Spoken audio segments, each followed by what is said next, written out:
Un ancien cadre de la pub belge, aujourd'hui réalisateur de longs métrages, et un comédien qui collectionne les rôles de tuteurs défaillants sont ce mois-ci mes invités. Super.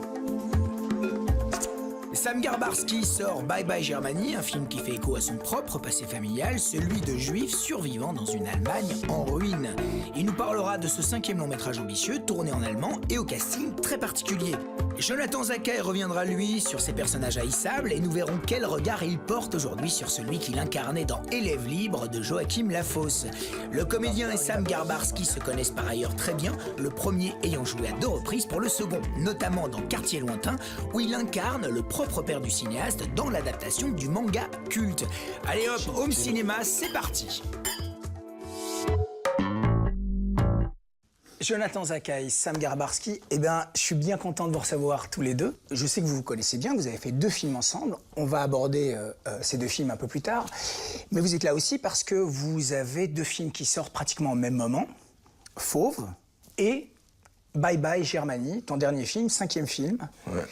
Alors, on va commencer par Bye Bye Germany. Sam, si tu veux bien, est-ce que tu peux nous raconter un peu de quoi ça parle? C'est une histoire d'une bande de survivants, de copains survivants, qui vont essayer de vite gagner de l'argent pour partir aux États-Unis. Et ça se passe juste après la guerre. Ça passe en 1946 à Francfort. Über eine halbe Million jüdischer Menschen, die die Konzentrationslager überlebt haben, befinden sich zurzeit in Transitlagern der amerikanischen Besatzungszone. Beermann, David, jüdisch. Sie waren Häftling im Konzentrationslager Sachsenhausen. Wie sind Sie dann dorthin gekommen? Mit einer Limousine, mit Chauffeur.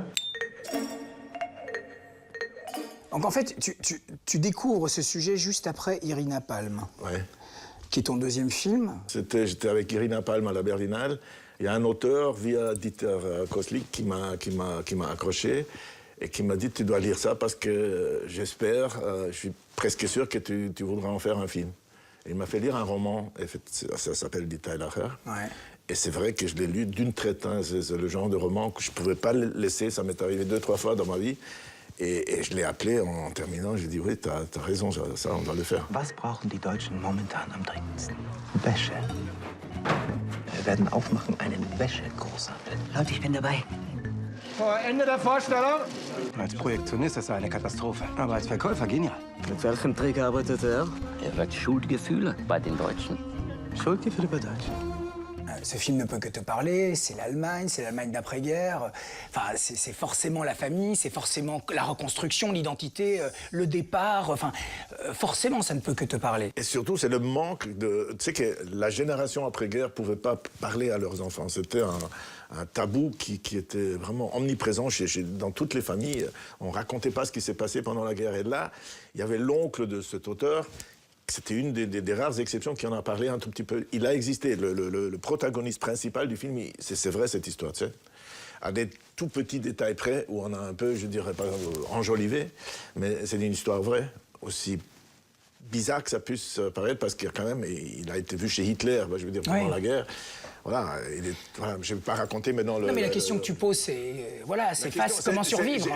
À travers ça, j'ai pu me donner à moi une petite réponse à un manque terrible, tu vois. On demandait à nos parents, on sentait les malaises, ils n'arrivaient pas à parler, c'était trop dur, et alors on écrasait.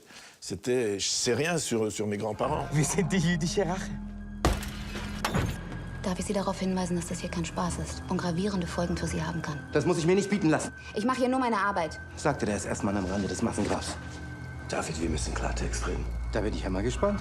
Bis jetzt haben wir dir vertraut. Was machst du hinter unserem Rücken? Hattest du was mit den Nazis zu tun? Ton casting est assez hétéroclite, il y a des gens d'un peu de partout. Comment t'as procédé? Donc, à part l'acteur principal, Moritz voilà, avec qui tu avais travaillé sur Vigée, comment est-ce que tu as élaboré ce casting? J'avais vraiment une très bonne directrice de casting, Heta Manchev, qui m'a trouvé. Il y en a un qui vient de Tchéquie, l'autre c'est un Roumain, un Roumain qui habite à Los Angeles. Il y a des Allemands. C'est qui est très drôle parce qu'on m'a demandé où tu as trouvé cette bande des Juifs comme ça, tellement. Voilà. Je demande lesquels. Alors on me montre souvent Tim Saifi. Tim Saifi, c'est un musulman turc-allemand. Je dirais, il passe pour le plus juif de toute la bande. Et j'adore ce genre de truc. Alors pour là, il y a un mélange où Hans Löw, c'est un Allemand, un grand truc type. Il fait comme 3 juifs. Si tu rentres dans les clichés, dans le vouloir, voilà. Et c'était une bande, ce qui était fou. Hein. Je les ai vraiment eus de tous les coins imaginables. Ils étaient 5 minutes sur une terrasse à Berlin, où je les ai mis la première fois ensemble, ils avaient envie d'aller vendre des paquets aux gens. Je te dis, c'était fou. Ils se sont allumés des cigarettes, des clopes, ils étaient là. J'ai des photos de ça, c'est incroyable. C'était des comédiens qui se prenaient pas trop au sérieux. C'était des comédiens qui arrivaient à rire d'eux-mêmes. Et voilà, et après, c'était facile. Tu sais, une fois que tu as la bande, tu dois juste les laisser. Pour moi, il y a une séquence qui est assez... qui cristallise en fait le film et probablement tout ton cinéma, et tu m'arrêtes si je me trompe, c'est la scène du magasin, à la fin. Dans le magasin, où il montre à l'enquêtrice ce qu'était le magasin et ce que c'est devenu. Bon, avant la guerre, cette famille, elle avait un magasin de vêtements. Et on cherchait un endroit qui pourrait raconter l'histoire. On tombe, moi, par hasard, c'était une rue à Görlitz, on tombe sur un truc, je dis, putain, ça c'est magnifique, c'est vrai. On rentre là-dedans, c'est ce que c'était, un magasin de vêtements. Et tenu par des juifs qui ont été... c'est incroyable, tu cherches un décor. Tu te dis, là, ça pourrait aller, et c'était exactement ce qu'on cherche. C'est pour ça aussi, on n'a rien fait là-bas. Hein. Je veux dire, on est rentré là-bas, on a éclairé, évidemment. C'est magnifique, hein. Ça racontait, je crois qu'on le sent, et si toi tu l'as ressenti, ça me fait très fort plaisir. Tu ressentais le passé dans ce vide. Hein, et voilà, c'est un moment très beau d'ailleurs. Ouais. Hier war der Verkaufsbereich. Überall lange, schöne Verkaufstresen aus edlem Holz, Glas. Dahinter adrette Verkäuferinnen und Verkäufer, die edle Ware auf den Tischen ausbreitete.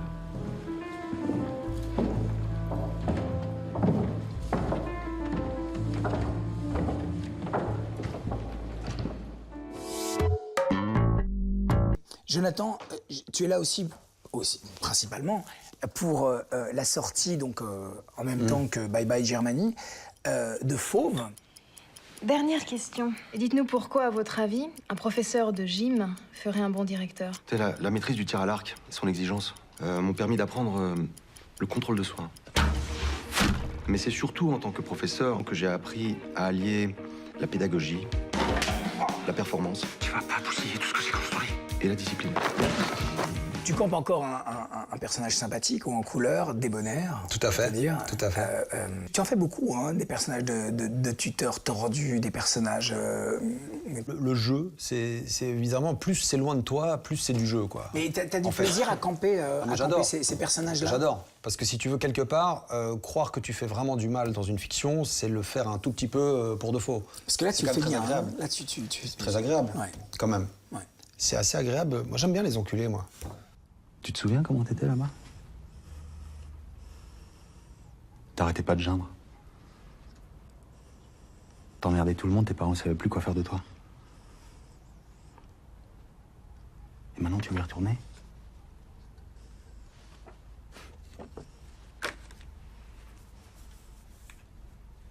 Finalement, t'as pas changé. Hein. T'es jamais bien là où t'es.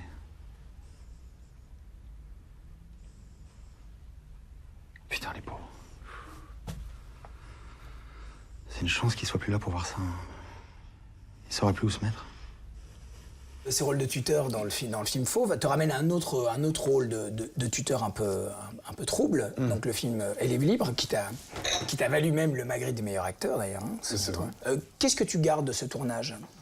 Bah écoute, non mais moi Joachim, je trouve qu'il fait un cinéma intéressant, vraiment. Et ce que je garde, c'est que c'était dur. C'était dur, le tournage était dur parce qu'évidemment, il voulait me faire rencontrer le personnage que je jouais. Évidemment, il voulait me faire faire des impros avec des jeunes, que je devais prouver que l'université ne servait à rien et que limite... Enfin, je me suis retrouvé dans des situations, si tu veux, très, comme dirait mon fils, malaisantes. C'est le nouveau terme à la mode. Et voilà, mais après, ce qui est intéressant avec Joachim, c'est que c'est pas... ce qui est intéressant dans ce tournage, c'est que c'est pas anodin, quoi, comme tournage. Donc, quand même, ça te laisse quelque chose. Et puis, quand tu vois le film, il y a quand même une espèce de véracité. Parce que tu prends des risques incroyables dans ce film, hein, quand même. Oui, mais parce que Joachim te laisse un tout petit peu, comment dire, dans un cadre. Il te laisse un peu en funambule, seul, parfois, dans des situations comme ça, assez dingues. Moi, je suis pas attiré par les hommes, quoi. Comment tu peux dire ça sans avoir essayé?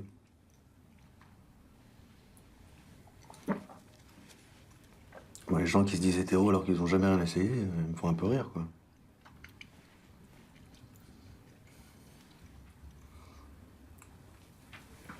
Quand tu vas au resto, comment tu peux dire si un plat est bon ou mauvais si tu l'as pas goûté? Ce film-là, est-ce que c'est un film qui te met dans l'embarras? Oui, mais moi, je trouve que c'est ce qui est intéressant, parce que je trouve que, bizarrement, c'est ce qui me dérange et c'est ce qui me plaît. Parce que je trouve qu'on fait un métier où, parfois, la prise de risque, elle n'est pas si grande et elle est quand même assez amusante. En fait, ce qui me fait toujours rire, moi, d'un personnage, parfois, c'est quand il est totalement étranger à soi. Et plus il est étranger à ce que tu es et que ça marche, plus c'est amusant. À un endroit bizarre, parce que c'est du jeu. Tu te perds aussi dans un personnage par moment et c'est ça qui est magnifique. Tu es capable, tu fais partie de ce... Oui, tu sais de quoi je parle. très poreux. Voilà, à un moment donné, c'est plus intellectuel, ce n'est plus fabriqué, tu l'es. Tu es par moment vraiment... il est terriblement émouvant gentil, parce que tu deviens le personnage. Merci. Avant de devenir réalisateur de films de fiction, tu es un grand réalisateur de publicité. Tu as fait énormément de publicité. Ouais. Et producteur aussi. Et producteur. Non, plutôt publicitaire. Publicitaire, tu as fait ça beaucoup pendant quoi? Les années 70, 80? 25 ans, ouais. J'avais une agence, d'ailleurs. Oui, c'est ça. Ouais. Une grande agence. Je viens de la pub, Ouais, voilà. c'est ça. Je crache pas dans ma soupe. Et là, je connaissais Jonathan, je connais... D'ailleurs, il m'a fait... La première fois qu'on a bossé ensemble, c'est sur une pub sur le sucre. Oui. Que d'ailleurs, j'ai une coupe à la Johnny Hallyday et un maquillage assez inquiétant aussi, d'ailleurs. Et je me rappelle, parce qu'à chaque fois que je viens à Bruxelles, j'ai beaucoup de tendresse pour le sucre qui se coupe en deux. Ah, c'est vous, les petites fentes? C'est nous, les petites fentes. C'est nous, ouais. Ça a changé la vie de plein de gens, mais ils s'en rendent pas compte. Maintenant, chaque morceau dur a sa rainure. Un vrai dur, c'est un dur qui craque. En fait, t'es devenu un homme accompli par la pub, c'est-à-dire que t'as pu subvenir à tous tes besoins, et à un moment donné, tu t'es libéré de tout ça. Et tu t'es dit, merde, maintenant je fais des films. Mais je me suis aussi retrouvé dans la pub. Je suis honnête, hein. Je pourrais cracher, maintenant je pourrais dire... Non, mais c'est pas une question de cracher. J'aimais bien, tu sais que moi, mes petites pubs, hein, j'ai des petits films que je garde pour moi. Je vais te dire, vraiment, je me suis épanoui aussi dans la pub. Hein. Maintenant, c'est un autre épanouissement. Et c'est vrai qu'une fois, j'avais la chance, j'ai pu vendre l'agence. Tu sais que j'ai commencé à faire du cinéma sans vouloir, vraiment. Ça m'est arrivé à moi, c'était parce qu'on m'a dit, tes pubs, ça ressemble à des petites fictions, et j'ai commencé comme ça. Et après, ça s'est passé naturellement, je n'ai pas dû casser non plus. C'est pas un truc où je dis, je vais me libérer et faire autre chose. Toi, t'es parfait. Avocat, divorcé, dépressif. Un goût exquis pour l'ameublement. Bon cuisinier. Et d'après ton ex-femme, un excellent amant. Elle m'avait dit à l'époque, le sexe, ça va, c'est juste tout le reste qui va pas. Tu as quitté Bruxelles un peu avant tout le monde, on va dire. Hein. Quand je suis venu à ce point-là? Oui, quand même, un petit peu avant tout le monde. Tu pars à Paris avec des rêves plein la tête et très vite tu... Mais c'est surtout que je me suis dit, si jamais il faut que je me casse, parce que si je tourne pas avec les Dardennes, je serai dans la merde ici. Donc il faut que, tu vois, non mais je caricature, mais... Ouais. Non, et puis j'ai envie de changer de ville, en fait. Et tu commences à faire des films assez étonnants. Notamment, moi, je me souviens, je t'en ai déjà parlé, c'est le film Petite chérie de Anne Villasek. Où déjà, tu fais un personnage très trouble et très ambigu et déjà un mec sympa, quoi. Ce fut comme une apparition. Je vous ai vu. Non? C'est pas vrai. Jamais. C'est un film d'auteur qui n'a pas beaucoup marché, mais qui a été à Cannes, qui avait bien plu et qui était très fort. Où la nuit de noces, je me touchais vaguement avec ma femme qui dansait devant moi en n'étant pas convaincu de sa séduction. Enfin, c'était assez cruel, en fait. C'est un film très cruel. Très cruel. Très cruel, ouais, très jubilatoire. Très cruel. Où il campe un personnage assez incroyable, d'une froideur implacable.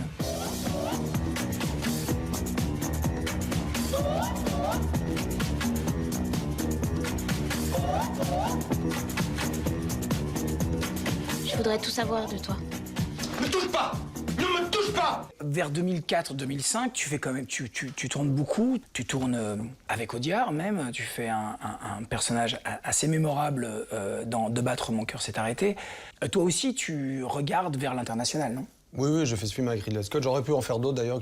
À l'époque, j'étais un peu foufou. It was England. Although your friend John is a country with no fighting spirit. I can take London with an army of cooks. But Richard is on his way home. And under Richard, England is a different animal altogether. Ça t'a pas donné envie d'aller faire, vraiment d'explorer d'autres mondes Yeah. Non mais sans déconner. I want it so bad, man.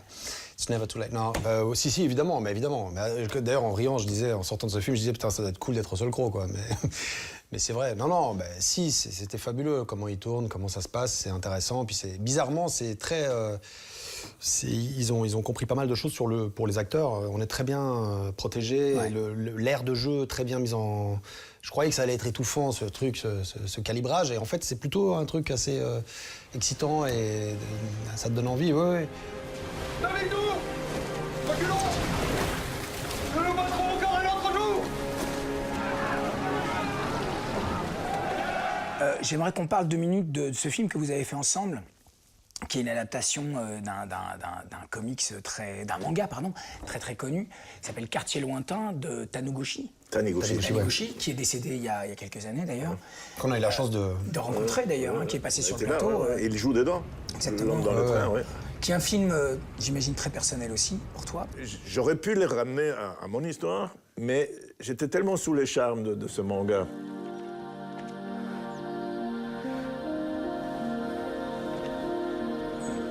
Et voilà.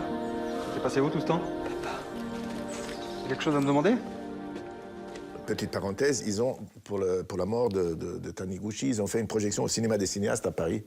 C'était une émotion, c'était terrible. Il y avait que des gens, des fans vraiment de Taniguchi, ou du manga, ou des artistes. Il y avait une salle Bon, tu n'as jamais une salle comme ça, hein. Tu peux avoir l'avant-première avec tous les copains, tu n'auras jamais ça. La sensibilité qu'il y avait. Et il y avait Yann Kounen qui modérait parce qu'il s'est malade, en plus de la BD, du machin. On a failli pleurer tous. Je vais te dire, il y avait les musiciens des R qui étaient là, qui avaient... Bon, c'était une émotion. Parce que c'est R qui a fait la musique du film. Mais mon ambition dans ces films était vraiment de raconter le manga le plus près, le plus proche de l'histoire de Hiro Taniguchi. Et c'est plus son histoire que la mienne. Après, j'ai chargé les personnages avec du personnel, notamment le père, c'est mon père, c'est devenu mon père. J'ai mis tout ce qu'il y avait, jusque dans les plus derniers détails, la montre, la voiture. Tu sais que j'ai fait un tour avec Jonathan qui conduisait la voiture, c'était quelque part dans les Ardennes, et j'étais assis à côté de mon père. Il était habillé comme mon père, moi j'étais à côté, c'était dans la voiture de mon père. Je dois te parler. Pas maintenant, là, on m'attend. Je peux t'accompagner? Non. Il faut vraiment que je te parle. Et plus tard.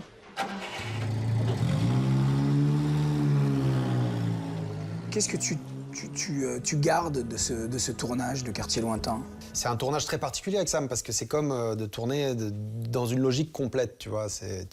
Voilà, en plus, il me faisait jouer son père. Comment tu veux pas être touché par ça, tu vois? Il me regardait comme, tu vois, c'était une pression en même temps, parce que j'avais ce fameux col très fermé que je pense qu'il portait son père, donc une espèce d'exactitude et de rigidité comme ça qui est tout moi. Donc, si tu veux, j'ai dû un peu ranger mes... Cette rigueur et cette précision, Cette rigueur, cette précision, cette froideur, cette droiture, voilà. On était des Japonais ashkénazes, tu vois, pendant ce tournage. Papa suppose que... C'est quoi toutes ces questions? Tu parlais jamais avec ton père, toi?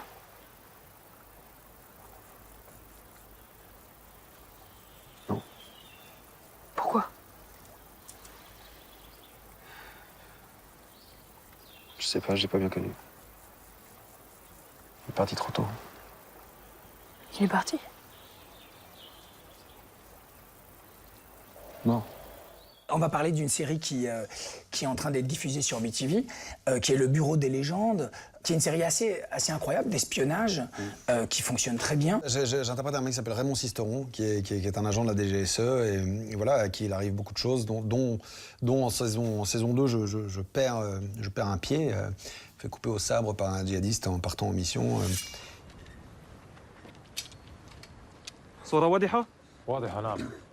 Attends. C'est ta sœur qui m'a fait venir ici pour te sauver. Je peux t'obtenir l'immunité. Je peux te faire éviter la prison. C'est une série qui me prend beaucoup, qui me rapporte beaucoup. Les gens l'aiment beaucoup. Éric Rochant m'a montré l'autre jour un mail de Kathleen Bigelow, qui a vu 2 fois la saison. Michael Mann adore la série. Enfin, c'est vraiment une série très vendue à l'étranger, qui est très bien écrite, de manière très rigoureuse à tous les endroits. On est dans une précision incroyable. Tous les ans, on va montrer à la DGSE les 2 premiers épisodes. Donc vous travaillez avec eux? Donc on travaille avec eux.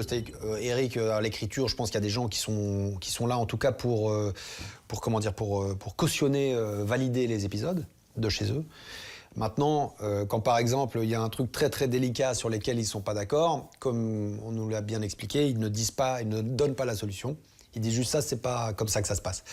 Et après, c'est à Eric, mais Eric, vraiment, c'est son truc. Eric Rochant, voilà, il avait fait Les Patriotes et il est passionné par ça. Il a trouvé vraiment son langage dans cette série qui est franchement, voilà, au niveau. Oui, c'est vraiment réinventé complètement.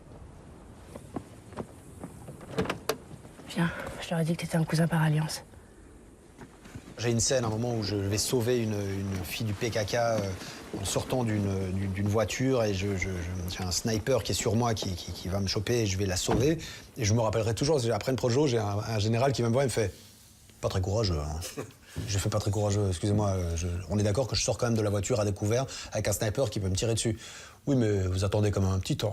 Mais attends, je lui dis, si c'était moi, je serais jamais sorti de la bagnole, quoi.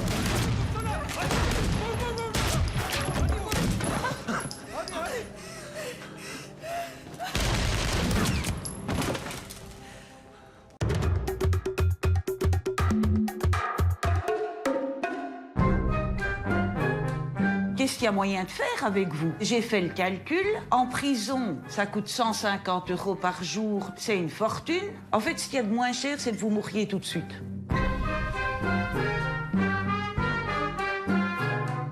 Sa maman, ma grand-mère et le grand-père de mon père, c'est des sœurs et frères. Oui, mais attendez, vous imaginez un peu la consanguinité? Je n'en ai peut-être pas l'air, mais j'ai suivi des cours de self-défense et je suis parfaitement capable de vous plaquer toute seule au sol. Si vous en souhaitez la démonstration, Madame la Présidente. je le fais immédiatement. Mais non, je ne peux pas. Sauf que vous allez vous retrouver d'abord assommé. Parce que je vais d'abord vous assommer, ensuite vous plaquer au sol. Un documentaire belge bénéficiant d'une sortie en salle, cela reste plutôt exceptionnel. Il est vrai que dans le portrait de Ni juge ni soumise, la réalité dépasse allègrement la fiction. C'est l'équipe historique du magazine Striptease qui a suivi cette femme au caractère bien trempé durant 3 ans, témoin de l'état du crime et de la justice. Si vous vous écartez, si vous me trahissez, alors je peux vous gérer de la prison, c'est rien à côté de moi.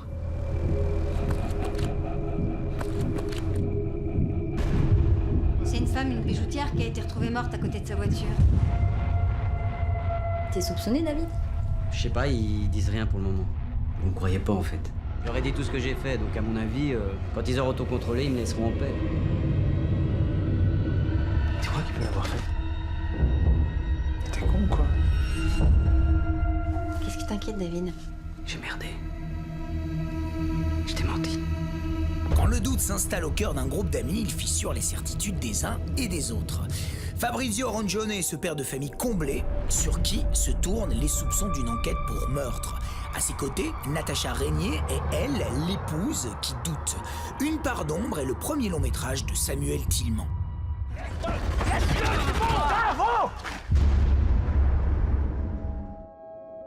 Je voulais dire que je suis désolé de pas être venu te voir au parloir plus souvent. Ça fait plaisir de te voir dehors.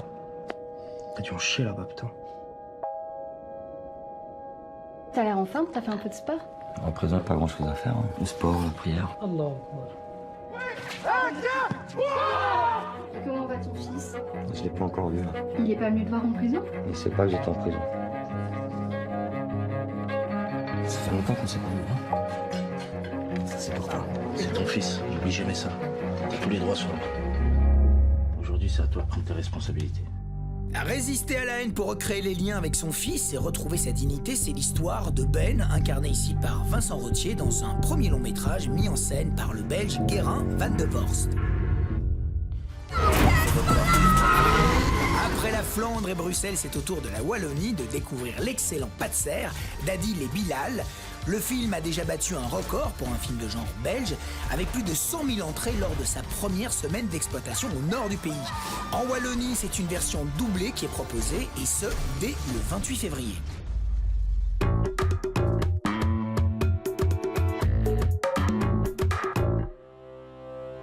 Le Palace revit. Situé sur le boulevard Anspach, le célèbre cinéma bruxellois réouvre enfin au public dès le 28 février. Conçu en 1913, le complexe Art Déco, qui s'appelait alors le Pathé Palace, pouvait accueillir 2500 personnes. Comme la plupart des fastueuses salles de cinéma d'avant-guerre, le Pathé Palace a progressivement sombré dès les années 50. Et sa réhabilitation ne s'est pas faite facilement. Les obstacles n'ont pas manqué, tant politiques que budgétaires.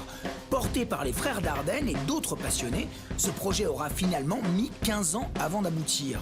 La programmation du Palace sera axée sur des films d'auteur, mais pas uniquement. Et autour de ces 4 salles de projection, tout est prévu pour faire du lieu un espace à vivre autour du cinéma. C'est un film événement qui fait l'ouverture officielle, Anna, coproduction belge, qui a valu à Charlotte Rampling le prix d'interprétation au dernier Festival de Venise. Toutes les infos sur cinéma-palace.be. Le festival de l'étrange, de l'inattendu et de la série B revient pour une nouvelle programmation pleine de surprises et de soirées surprenantes. Offscreen, c'est du 7 au 25 mars et toutes les infos se trouvent sur www.offscreen.be. Bon, messieurs, ça a été un vrai plaisir pour cette rencontre. Je vous souhaite à tous les deux bon vent avec vos films respectifs. À très vite. Quant à nous, on se retrouve le mois prochain pour une nouvelle émission. En attendant, vous pouvez revoir cette émission sur le site de BTV. Salut.